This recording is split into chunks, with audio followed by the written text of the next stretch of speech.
We're joined at this time by NC State head coach Kevin Keatts and student athletes DJ Burns and DJ Horn. The remaining NC State student athletes are available in the locker room. We're going to ask Coach to provide an opening statement. Then we're going to take questions for DJ and DJ. Well, first of all, congratulations to Purdue. Obviously, I thought they played a really good game, and it's a really good basketball team. They do a good job. They can score the ball inside and out. I thought we had a great game plan coming in. I thought they made some shots, and I think one of our biggest differences is some of the shots that we normally make, we didn't make in the game, and certainly kind of got away from us a little bit. But I don't know that I could be more prouder of a group of men that I've ever coached in my life. Adversity, you name it, situations, you name it, hard times, you name it, and they found a way to win the ACC. They found a way to make it to the Final Four, and so we're gonna leave out of here because Purdue won the game. But we will walk out here with our heads up as champions, and what we've been able to provide, and the memories that these guys have created for NC State basketball, but more importantly for themselves, for the rest of their lives. And these guys are champions, they're ACC champions, and so I'm proud of them. Starting with the older guys, DJ Burns and DJ Horn and Casey Morcell, and just so proud of what they have poured into this university and also into our basketball program. So grateful for them, excited that what we've done and what they've been able to do, and like I said, we're going to leave out here with our heads up. Thank you, Coach. We're looking for questions for DJ Horn and DJ Burns. If you have a question for either of the NC State student athletes, please raise your hand, then state your name and media outlet and your question. Brett Friedlander, SaturdayRoad.com. This is for DJ Horn. Was it just one of those nights where the ball wasn't going in, or was there something that Purdue did defensively that really kind of took you guys out of your rhythm? I think it was just one of those days where the ball just wasn't bouncing our way. Looking back at it, I can't really remember everything that went on in the game, but just off the top of my head, I know we didn't make shots at a high clip. We're going to go all the way back and all the way left. Hey, DJ Horn, Jake Seymour, WCSN. I just kind of reflect on your college career, obviously changing schools, kind of working your way up to this point. Just what are some of the key takeaways you take away, especially this season, walking away as ACC champions and getting to the stage? Yeah, this season was definitely a great one. Whole career, looking over it, it's been a long journey. I'm grateful for everything that has been thrown my way, and to end it with this magical run that I went on with me and my teammates. And to have an ACC championship, didn't get the big one, but, it's definitely a big accomplishment in my career. We're going to go to the center of the room, fourth row. This one's for DJ Horn, Chaz Messman, KYMA TV. DJ, obviously you played the last 2 years at ASU, but what did it feel like tonight playing back here in the Valley? Yeah, it felt good, being able to play basketball anywhere at any time always feels good, but to know that I was back in Arizona felt a little bit of love and everything just from old fans and everything like that, so it's pretty cool. Continuing with questions for NC State's student athletes, Zach Brazil, New York Post for DJ Burns. What was it like going up against Edey, and was there, to finally, after watching on film and experience it, was it different than you expected? Was there any surprises? No, sir. I think I didn't do as good of a job in the first half, keeping him from getting to that right hand. And he's a tall guy. If you let him get to his spots, he's going to make shots. And, we cleaned it up, but it was a little too late. Next question, same area, right up front. Dennis Cox, WRAL in Raleigh. For both DJ Burns and Horn, the impact that you guys have made on NC State with this run that you guys have made, speak to that. How much fun has this journey been for you guys? I know it didn't end the way you wanted to, but the impact that you guys have had on campus. Yeah, it's been fun, every step of the way, every win that we've gotten, it's felt like a championship. To see all the joy and the happiness that it's brought, our university, our city and everything, how many people got behind us, not just from NC State, but the whole country, it just shows, when you come together and, stick together, what you can do as a team. And I'm just, grateful that I was a part of it all. DJ Burns? Man, Man, just to be a part of this has been everything I could have asked for, man.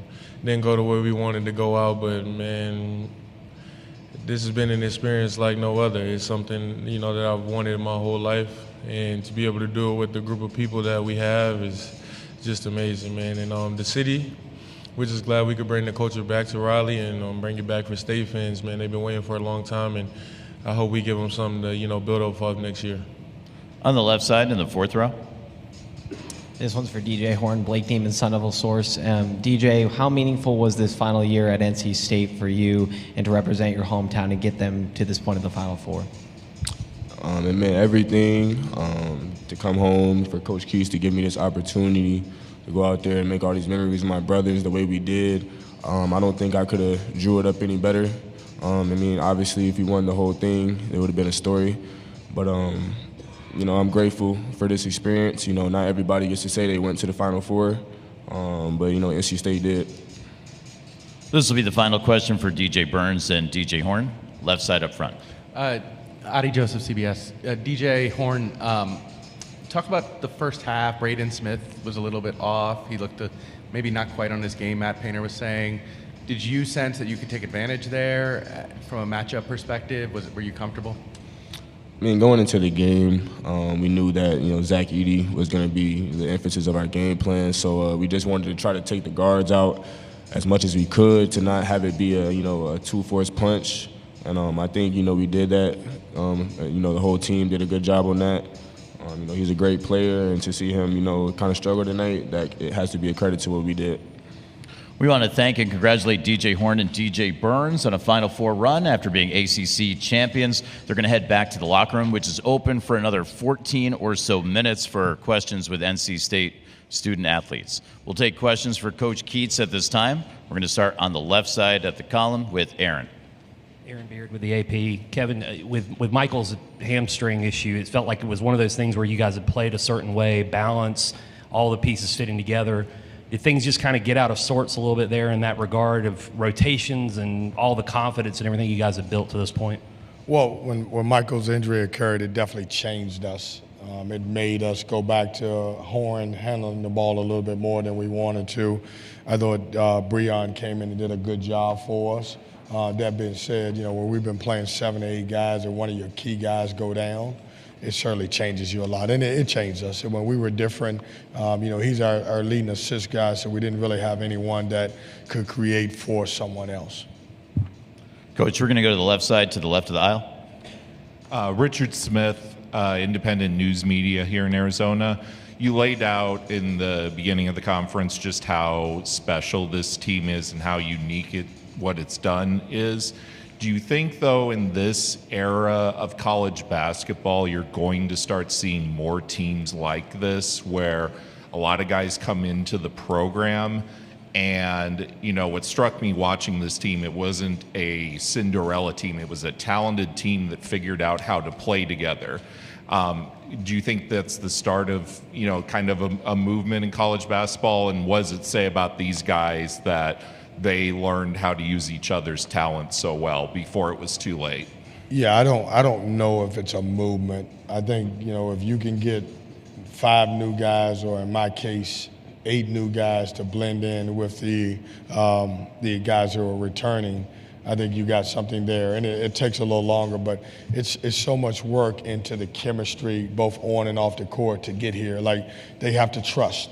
They've got to believe. They've got to believe in the staff. Most time when you get a lot of transfers, they come in as independent contractors. And if you can get them to work for the company, being NC State and playing for NC State, then it usually works out in your favor. And we were able to do this. Everybody won. There are some teams that have just as many transfers as we have, but we're not able to connect the way we did. And like, the way we connected is unbelievable. Like, if you had a chance to hang around with these guys all day, you'd be like, man, these guys are fantastic. And I mean, they were, you know, we went about our business, but we had fun. They genuinely liked each other and wanted to see each other be successful. Coach, we'll go up front to the right side. Charlie Greenwald, 24/7 Sports. Coach, I know the emotions of the game is still kind of raw, but talk about what a run like this does for your program moving forward. Well, it's great. I mean, you think about, you know, we have a story, and when you're in any sports, you want to have a story. Look at our story. I mean, this is the way this story was written was unbelievable because we've had, in order to win any championships, you got to have highs and lows. We started the season with great highs. In the middle, there were some lows, but equally some highs then. And then at the end, regular season, there were lows. But look what this team was able to accomplish. I sit back and I just don't know how you can win 9 elimination games. And I think out of those 9 games, we only had one of them that was not a double-digit when we got in the NCAA tournament. There wasn't a double-digit win. And these guys always believed, they trusted. Even when we didn't have any, we wasn't having success, you know, they believed in me. They believed in the staff, and they stuck together, and they shut out all the outside noise with, you know, the internet and everything else, and came out as champions. Yeah. Coach up front to the left side. Kevin, piggybacking on that question, how much does the exposure, the run of, you know, people seeing you guys cut down nets, how does that change the trajectory of your program moving forward? I mean, recruiting and all those other dynamics. Well, I hope people understand that we have a heck of a basketball program, and we play a unique style, and we've got a great culture.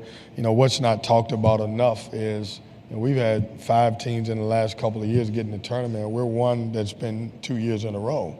Like, it's almost forgotten because we didn't make a run last year, but this is back-to-back NCAA tournaments where our league is so good and we're not getting the respect that we deserve.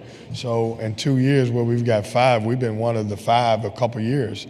And I think the run will help, and you know, people understanding this. But it's also special for, you know, graduates and the current student body, and, you know, folks that remember the great run with 83.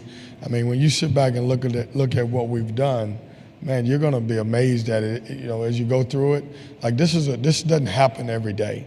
Like, you know, how many people do you know finished their run at 9-1, winning 9 games and then obviously losing the last one? I think before this, the only other team that had won more games than us was UConn. Yeah. Any further questions for Coach Keats? All right, Coach, we'd like Thanks, to thank guys. you for coming down, and congratulations, ACC title and Final Four run.